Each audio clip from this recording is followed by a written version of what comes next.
The Indonesian government is preparing a series of economic stimulus measures for the second half of 2026 to support domestic growth amid mounting geopolitical uncertainties.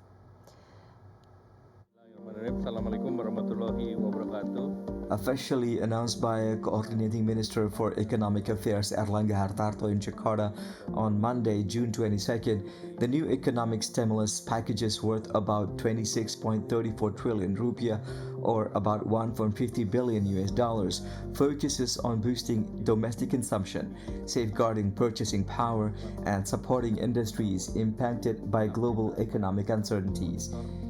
Indonesia needs to continue strengthening its domestic economy. We must also take proactive measures to prevent and anticipate external risks that may arise, Erlangga told journalists during the launch of the stimulus packages.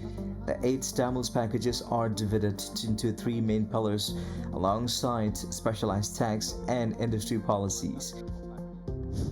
Food and social assistance 18.04 trillion rupiah, which includes distribution of 10 kilograms of rice distributed to 33.24 million beneficiary families starting in July. Price stabilization subsidies of up to 2,000 rupiah per kilogram for tofu and tempeh producers. Internship and vocational training 6.26 trillion rupiah, which consists of job placement programs for 150,000 college graduates. Vocational training such as upskilling courses targeting 220,000 high vocational schools graduates and 50,000 workers recently affected by layoffs. Transportation incentives 2.04 trillion rupiah, which is divided into holiday travel subsidies focusing on the June to July school holidays and the year-end Christmas and New Year periods, as well as discounts up to 30% discount on train tickets and passenger ship tickets, 100% waiver of port service fees for ferries, and 100% value-added tax on domestic economy class airline tickets. Additional industry and tax perks rather royalties, which include the final income tax on royalties for published authors, has been permanently cut to 1.5%. Import duty waivers 0%, import duties for the petrochemical and plastic packaging industries, and extended 0% duties for aircraft spare parts. With the latest stimulus packages, the government hopes this year's economic growth target of between 5.4% and 5.6% can be achieved despite a warning of slowdown following good results in the first quarter. Indonesia's economy grew at 5.65% in the January to March quarter, its fastest annual growth in more than 3 years, boosted by a surge in household consumption and increased government spending during the peak Ramadan and Idul Fitri holiday periods. However, in its latest report, the World Bank projects the Indonesian economy to slow to 5% in 2026 amid fiscal pressures due to the government's ambitious spending program and the rising cost of fuel subsidies in the wake of the Iran war. Economists generally view the government's second half 2026 stimulus package as having a modest impact on economic growth. The measures are expected to add only around 0.05% to 0.15% to GDP, while the package should help support spending among lower-income households. It is not expected to significantly change the course of the economy. Analysts say the 26.34 trillion rupiah package is designed mainly to protect purchasing power and cushion the economy from a deeper slowdown, rather than to drive a major growth rebound. The stimulus is expected to provide a short-term lift to domestic demand and consumer confidence, particularly through targeted support for low-income groups and consumption-related sectors.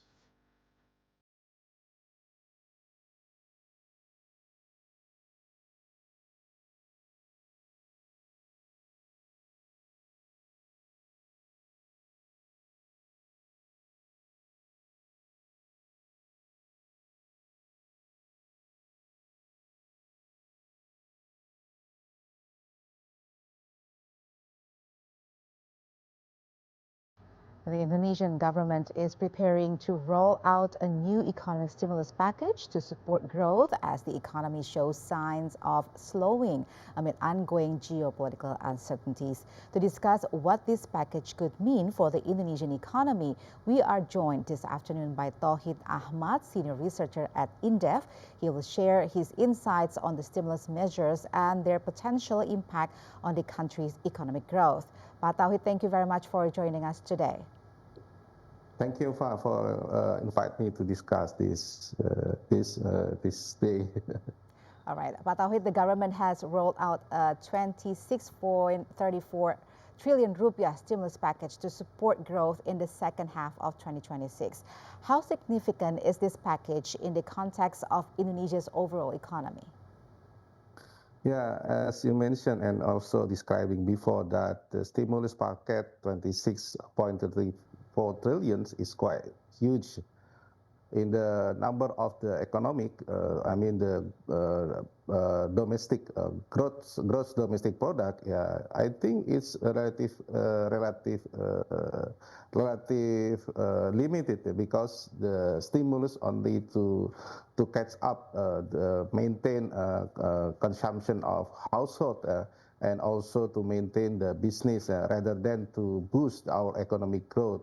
Why I mentioned like that? As mentioned before, the description of the stimulus, 88.5% to support of social assistance like food and so on, 23.8% for internship and also vocational program, and the last one for the transportation, also incentive for business. I think the combination of the stimulus package mostly for the social assistance, I believe that the goal of this stimulus package is to maintain the consumption rather than to economic growth. And if the numbers of the package, only 0.1% of GDP, I think quite limited rather than big number of the project of a lot of project of priority program of government. That's why I think the impact for our economic growth, less than 1.1% of GDP. I think we need more specific target, specific program, and then combine with the program from the ministerial program. All right. With geopolitical tensions and global economic uncertainties increasing, are these measures sufficient to shield Indonesia from external shocks?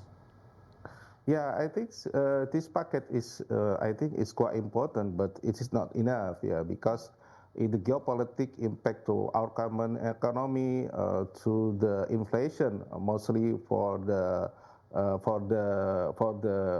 oil price, and then to imported inflation quite big rather than the stimulus. So I think it's needed to maintain our shock in inflation. Mostly some of consumption of like imported food, also like cooking oil, and then to gasoline, also with another food morely from important morely from import, rising their price. So I think it's very important, but it's not enough to block the impact from the geopolitical and also economic global uncertainty. Okay, so you said that it's not enough to block from the external shocks, but the government is targeting economic growth of 5.4% to 5.6% this year, while the World Bank projects growth at 5%. Which outlook appears more realistic and why?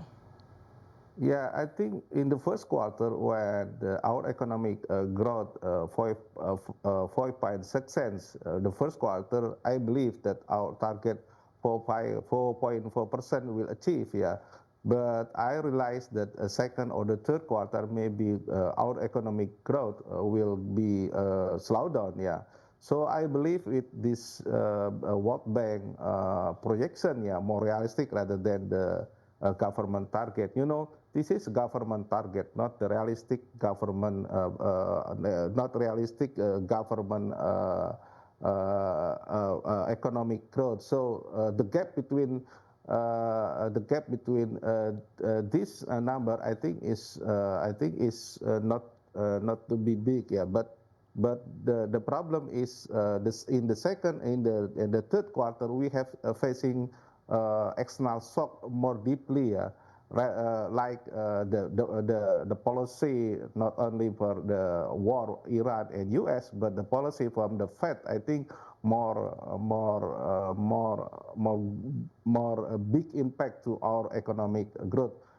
It the first impact, our monetary policy, central bank of Indonesia raising their rate, and now our rate for the credit, rate for the saving more increase. That's make our economy going slow down.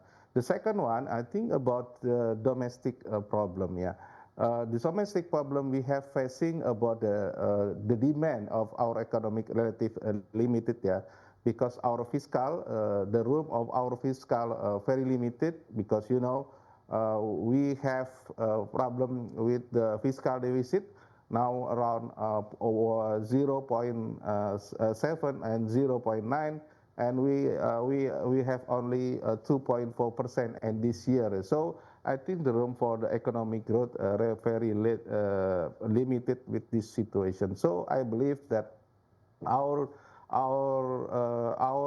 economic growth in this year, yeah, for 5.0 until 5.1%. Yeah, I think closely to World Bank projection rather than government projection. Okay. Much of the stimulus focuses on food assistance and subsidies. How effective will these measures be in protecting household purchasing power? Yeah, this is instrument very effective, yeah, to maintain our purchasing power in the short period, yeah, rather than in the medium or long term, yeah, because the effect of this food assistance, also social assistance, it become one of the biggest assistance to reduce, yeah, of the household consumption, yeah, because the inflation, because the need of their consumption in the middle of the end of the year, with the education budget. So this food assistance very effective, yeah, to maintain the purchasing power in the short term rather than medium in the long term. And the second one, I think it support, yeah, to support the it support to reduce the effect of the food inflation. We know that food inflation or volatile food more or less 5% every year. So if the government still give food assistance, it will help it will help the people to reduce their budget, yeah, to consume food, and I think to reduce the impact of volatile of food. How about this step? The government has allocated more than 6 trillion rupiah for internship, job placement, and vocational training. Can these programs meaningfully address unemployment and layoffs?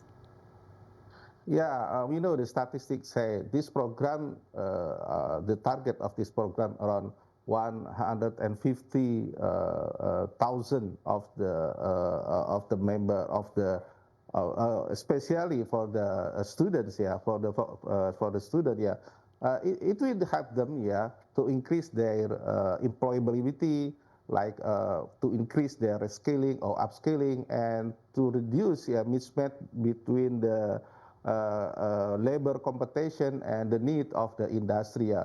But the problem is also we're talking about the demand of the demand of labor. Yeah, we know that our demand of labor around maybe 1.5, yeah, 1.5 million job, yeah, for the new new seeker, but the supply of the graduates student more or less two and a half and until 3 million people. So it's not enough, but I think it will help, yeah, to make their capability and to increase their competitiveness in the short term of the job market. So overall, do you believe this stimulus package will be enough to keep Indonesia's growth momentum intact through the end of 2026, or are stronger measures likely to be needed? Yeah, I think in short measure, yeah, in limited instrument, I think it is enough, yeah, but it's not enough to increase, yeah, our economic growth become more than 5.2 or 5.3%. I think we need more money and with more variety of the program to increase, yeah, our productivity of labor, also incentive to industrial, and also that's maybe one of the policy that business need is the certainty of the law for the investment. That's we need rather than money, of course, rather than fund from the government, but the law certainty is very important, yeah. Because right now, yeah, markets right now, the external, yeah, of course, the fund from the outset from foreign now going down, so investment maybe very late come to Indonesia. I think how the government to improve, yeah, their capacity, their policy to increase, yeah, climate of the investment. I think that's the first priority we have to achieve. All right, Bapak Tauhid Ahmad, Senior Researcher at INDEF, thank you very much for sharing your insights on TVRI World. Thank you, Mahal.